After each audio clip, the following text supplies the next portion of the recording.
افسانه سعد و سعید.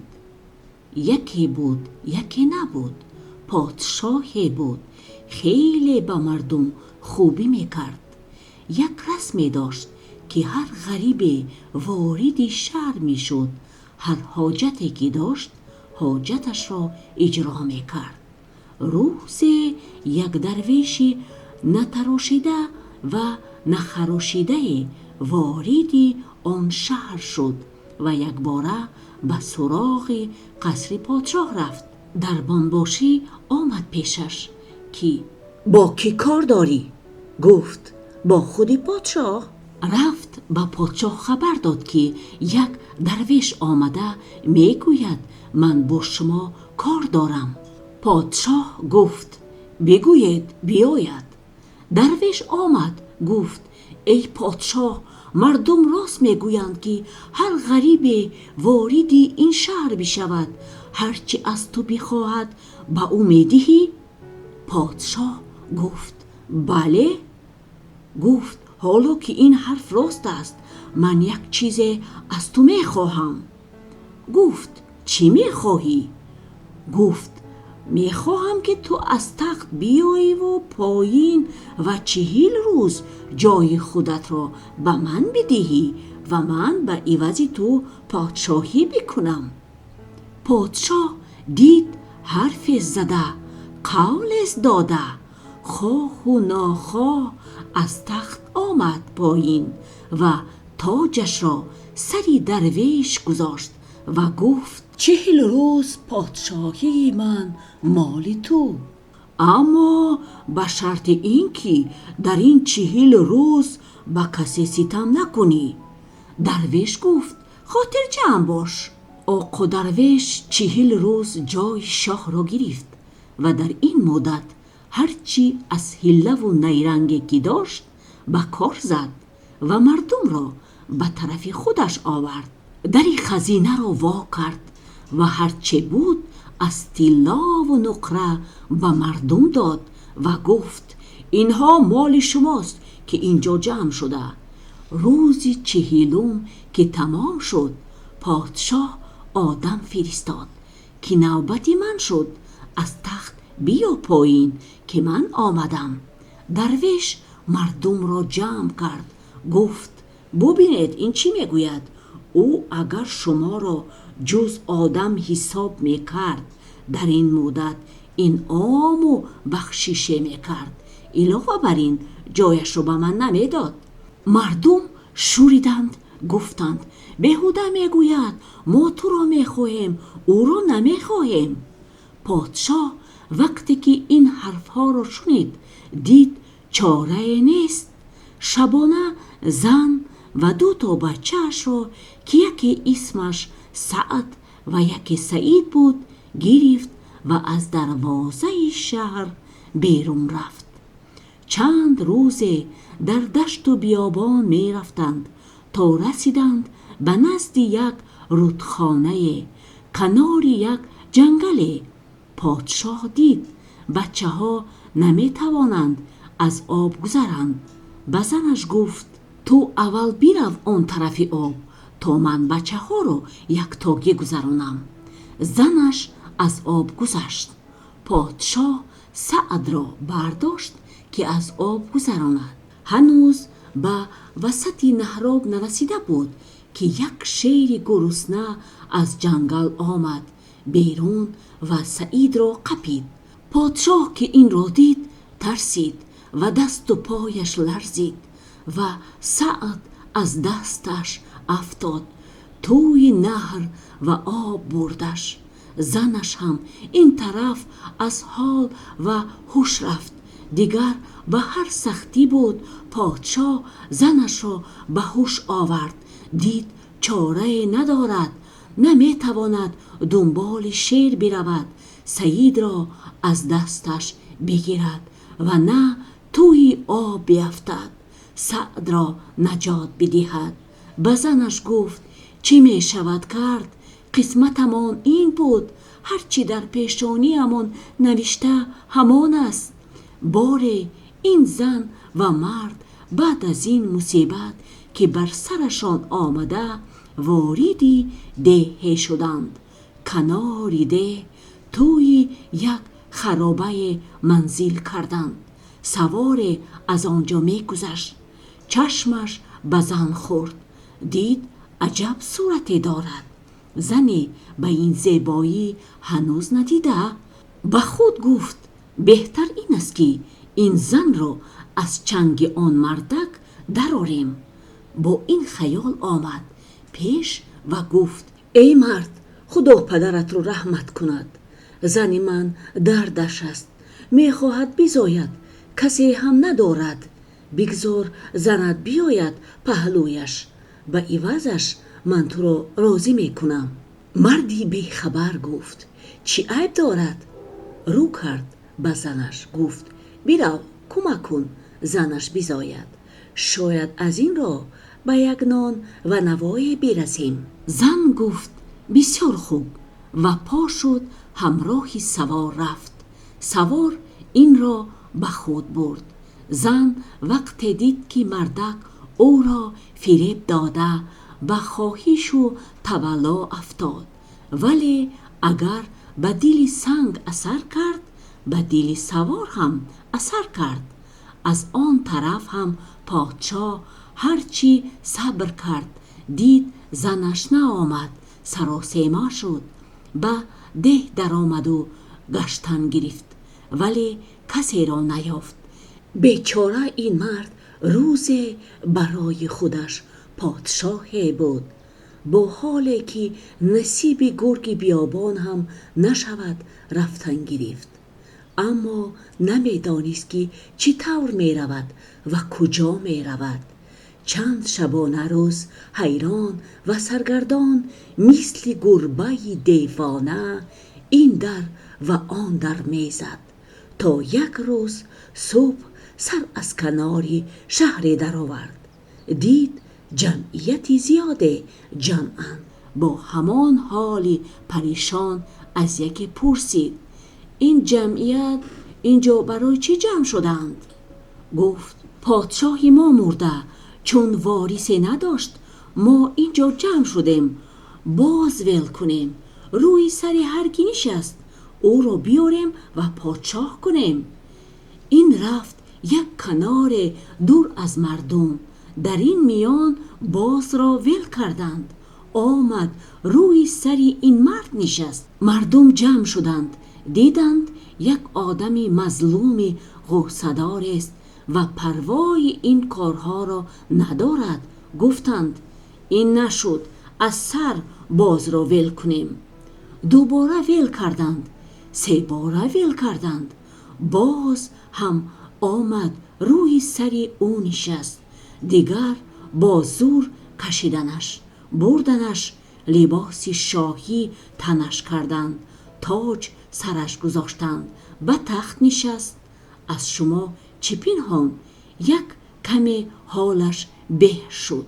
پیشترها رسم این بود که پادشاه ها وقتی به تخت می نشستند خودشان خطبه می خواندند. درباری ها دورش جمع شدند که پاداش بدهند. چی بگوید و چی کار بکند؟ دیدند این خودش راه و رسمی کار را می داند، مثل این که 70 سال است پادشاهی کرده. تعجب کردند.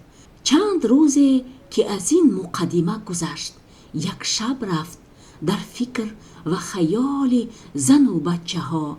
حسابش را کرد، دید اگر سعد و سعید بودند، سعد 17 سالش بود و سعید 16. صبح وزیرش را خواست و گفت ای وزیر، دو کار باید بکنی. یکی از آن که به دروازبان بسپوری، هر غریبی که وارد این شهر می شود او را روانه این قصر سلطنتی بکند که شب اول در بیرونی مهمان ما باشد و دیگر تمام جوانهایی که به سن 16 و 17 رسیدند جمع کنی تا با نوبت هر شب یک 16 ساله با یک 17 ساله دوتایی در بیرون قراول باشند و تا صبح قراولی کنند. وزیر تعظیمی بلند بالای کرد و گفت قبله عالم به سلامت باشید، همین کار را میکنیم. مدتها این کار را میکردند. هر غریبی که وارد شهر میشد دروازه‌بان میگفت به حکم قبله عالم شب اول باید در بیرونی قصر شاهی مهمان باشید و هر شب هم 2 قراول از جوانهای 17 ساله و 16 ساله در بیرونی قراولی میکردند و پادشاه هم هر شب سر به مهمانهای تازه وارد و قراولها میزد. یک شب تنبلیش آمد. اتفاقاً نصفهای همین شب از صدای داد و بیداد از خواب پرید. غلامی مخصوص خودش را خواست. گفت این صداها از کجاست؟ گفت از بیرونی. گفت برو ببین چه خبر است. غلام رفت و بعد از چند دقیقه آمد. گفت قبله عالم امشب یک مرد با زنش در بیرونی مهمانند. بعد از نصف شب از صدای حرف مرد بیدار می شود. می بیند قراولهای دمی در یکی روی این زانوی زنش نشسته، یکی روی آن زانوش. به نفسش بد می رسد. داد و بیداد می کند. پادشاه اوقاتش تلخ می شود. به غلام می گوید برو گردن هر 2 قراولها را بزن. غلام وقتی می آید گردن آنها را بزند، می بیند زن خیلی تولا و التماس می کند که بابا ما را مهمان کردید که بچه هایمان را در دامنمان بکشید. باید اول مرا بکشی بعد بچه هایم را. غلام بر می گردد و تفصیل را به پادشاه می گوید. پادشاه می گوید بروید مهمان ها را بیارید. مهمان ها را به حضور پادشاه می آورند. پادشاه می پرسد چی خبر است؟ مرد جواب می دهد که ما را با حکم شاه شب مهمان کردند. نصف شب بیدار شدم، دیدم قراولهای دم در دامنی زنم نشستند. داد و بیداد کردم. غلام به امر پادشاه آمد آنها را بکشد. زنک برای اینکه آنها را خلاص کند دروغ میگوید سعد و سعیدم و اینها بچه های منند. پادشاه وقتی اسم سعد و سعید را میشنود تکان میخورد. رو میکند به زن که ای زن این شوهری تو چی میگوید؟ زن میگوید قبله عالم این شوهری من نیست. من زنی پادشاهی فلان ولایت بودم. یک درویش آمد شوهری مرا فریب داد و جای او را گرفت. ما هم ناچار شبانه از شهر بیرون آمدیم. در بین راه به یک رودخانه رسیدیم. خواستیم که بچه هایمان را از رودخانه گذرانیم. یکیش را شیر قپید، یکیش را هم آب برد. بعد من و شوهرم آمدیم در یک خرابه. این مرد سواره می گذشت. چشمش که به من خورد. با بهانه این که زنم می خواهد بزاید مرا همراه خودش برد که زنش بزاید و من برگردم. ولی دیدم که مرا فریب داده و تا حالا مرا با زور نگاه داشته. دیروز ما را گذرمان به این شهر افتاد. دروازه‌بان گفت به حکم پادشاه باید شب اول را در قصر مهمان باشید. ما هم آمدیم. من وقتی وارد قصر شدم یادی شوهرم و بساط پادشاهی خودمان افتادم. خواب از چشمم دور شد. در این بین قراولهای دم در مشغول صحبت بودند. من به خیال گوش می کردم. دیدم این یک با آن یک می گوید رفیق اگر می خواهی خوابت نبرد با هم صحبت کنیم. تو از شرح حال خودت به من بگو، من هم از شرح حالم به تو بگویم تا خواب از سرمان برود. گفت خیلی خوب. آن یک که بزرگتر بود شروع کرد به صحبت. گفت اسم من سعید است. مرا که میبینی حالا قراول هستم. پدرم پادشاه بود، بساط داشت. از قضا به این پادشاهی خودمان هم به شباهت نبوده. روز درویش آمد و او را فریب داد. پدرم با مادرم و من و یک برادرم که اسمش سعید بود از شهر آمدند بیرون. رفتند تا رسیدند به یک رودخانه. دید ما نمی توانیم گذریم. پدرم مرا بغل کرد، آورد از آب گذراند. شیر از جنگل حمله کرد. برادرم را قپید و پدرم هم دستش لرزید و سر و سیمه شد و مرا به آب داد. از آن جایی که عمرم به این دنیا مانده بود در 3 فرسخ دشتبان مرا دید و از آب بیرون کشید. مرا به فرزندی قبول کرد تا حکم پادشاه در آمد که باید جوانهای 17 ساله و 16 ساله به نوبت قراولی کنند. مرا فرستاد اینجا. آن یک تا این حرف را شنید. گفت ای وای، تو برادر منی. من همان سعیدم. وقتی که شیر مرا قپید یک میدان راه آن طرف جنگل، شکارچی مرا به دهان شیر دید. دلش سوخت. شیر را با تیر زد و مرا خلاص کرد و به جای فرزند به خانه‌شان برد. حالا که خدا را شکر چشمم به چشم تو روشن شد. ای پادشاه، وقتی که این حرفها را از این دوتا می شنیدم نمیدانی چه حالی به من دست داد. به اختیار دویدم بیرون. گفتم بچه ها شما پسرهای من هستید. اینها را آوردم توی بیرونی، روی زانویم نشاندم. با اینها درد دل می کردم. سعدم، سعیدم می گفتم که این مرد بیدار شد و داد و بیداد کردن گرفت.